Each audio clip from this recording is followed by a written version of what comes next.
ठीक है, देखिए अब अखिलेश यादव जी के पास कुछ बचा नहीं है। अब सिर्फ अखिलेश यादव जी हो गए, हमारे राहुल गांधी जी हो गए, ये लोग सिर्फ इनके पास बचा है कि हमारे देश की जितनी उपलब्धियां हैं, आज गोरखपुर जिस तरह से चमक रहा है, मुझे लगता है कि हम लोग जब मुंबई में शूटिंग करते थे तो हमको लगता था कि सपनों की नगरी मुंबई है, पर पूजनीय महाराज जी ने गोरखपुर को इतना सुंदर बना दिया है कि लगता है कि हम मुंबई के बाहर नहीं, हम मुंबई में हैं, ऐसा लगता है गोरखपुर जाने पे। तो ऐसी उपलब्धियों को विरोध करना, उसके विषय में गलत बोलना, यही उनके पास बचा है, क्योंकि काम तो उनको मौका मिला था तो किए नहीं, अब सिर्फ विरोध कर रहे हैं। भारतीय जनता पार्टी की तुक्का थी, लेकिन मेन चुनाव 2024 में होगा, जहां हम बड़ी जीत दर्ज करेंगे। मुझे लगता है कि समाजवादी पार्टी के लोग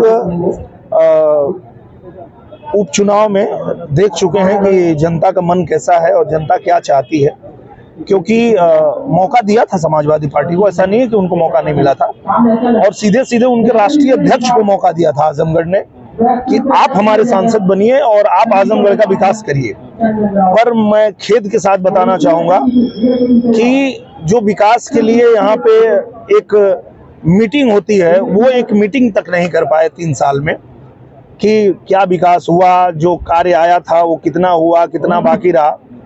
और हम लोग अभी 6 महीने के अंदर वो 3 मीटिंग कर लिए कि कितना काम हुआ, कितना बाकी है और इसको कैसे तेजी से आगे बढ़ाया जाए। तो ये चीज जनता देख रही है कि आप राष्ट्रीय अध्यक्ष थे और आपको आजमगढ़ ने मौका दिया था, तो आपने क्या किया। तो जब आप नहीं कुछ कर पाए तो आपसे नीचे अगर आपका कोई नेता यहाँ आएगा तो क्या कर लेगा, ये जानना चाहती है आजमगढ़ की जनता। अच्छा, जंतर मंतर पे जो पहलवान लोग धरने बैठे उनको हटा दिया गया है, लेकिन अभी भी मांग उनकी गिरफ्तारी की है। नहीं, भाजपा के लिए माइनस पॉइंट नहीं हो रहा है कि ये कुछ टूलकिट का काम कर रहा है? नहीं, मुझे लगता है कि उनकी जो मांग थी, उनके ऊपर जो आरोप लगाया गया, उस पे अब ये फैसला कोर्ट से आएगा कि उनको गिरफ्तार करना है कि उनको बरी करना है।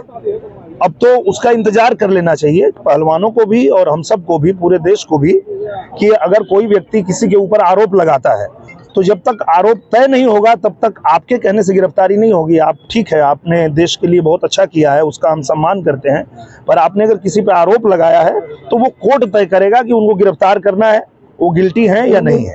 अखिलेश जी ने, मुझे लगता है कि हम लोग जब यहाँ आए थे आजमगढ़, तो उस समय भी हमको पता था, पूरे देश को पता था कि आजमगढ़ एक ऐसी सीट है जहाँ पे लंबे समय से समाजवादी पार्टी के जो विधायक हैं, जो सांसद हैं, वो जीतते रहे हैं। तो निश्चित रूप से चुनौती तो थी हमारे लिए, लेकिन जनता के बीच में हम लोग जब आए और जनता को हमने ये भरोसा दिलाया कि डबल इंजन की सरकार है देश में, और अगर आजमगढ़ भी उससे जुड़ता है तो तेजी से विकास होगा, और आजमगढ़ की देवतुल्य जनता ने भरोसा किया।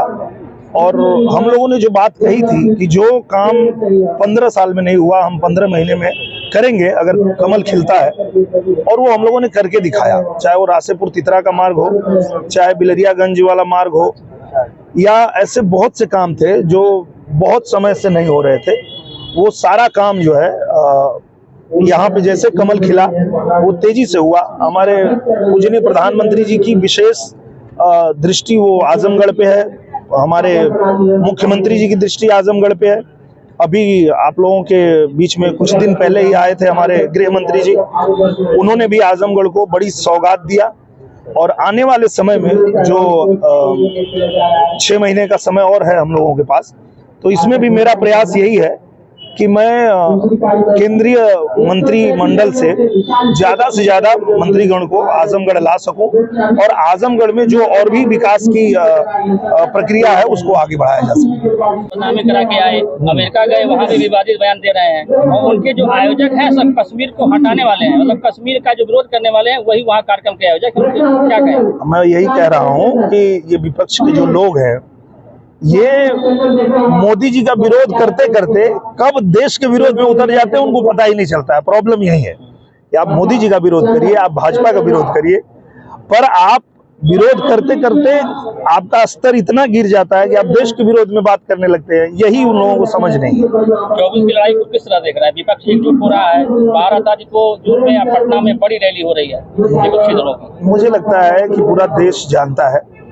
कि ये जितने भ्रष्टाचारी हैं, जिनके ऊपर इतना भ्रष्टाचार का आरोप है, जिनको देश ने मौका दिया तो इन लोगों ने सिर्फ देश को कमजोर किया, तो ऐसे लोग इकट्ठा हो रहे हैं एक ऐसे व्यक्ति को रोकने के लिए जो पूरे दुनिया में भारत का नाम रोशन कर रहे हैं, भारत को मजबूत कर रहे हैं। ये राजनीति जो होती है वो वर्चस्व के लिए होती है, जहां तक मुझे समझ आता है। कोई चाहता है कि उसके दल का वर्चस्व हो जाए, उसके जाति का वर्चस्व हो जाए।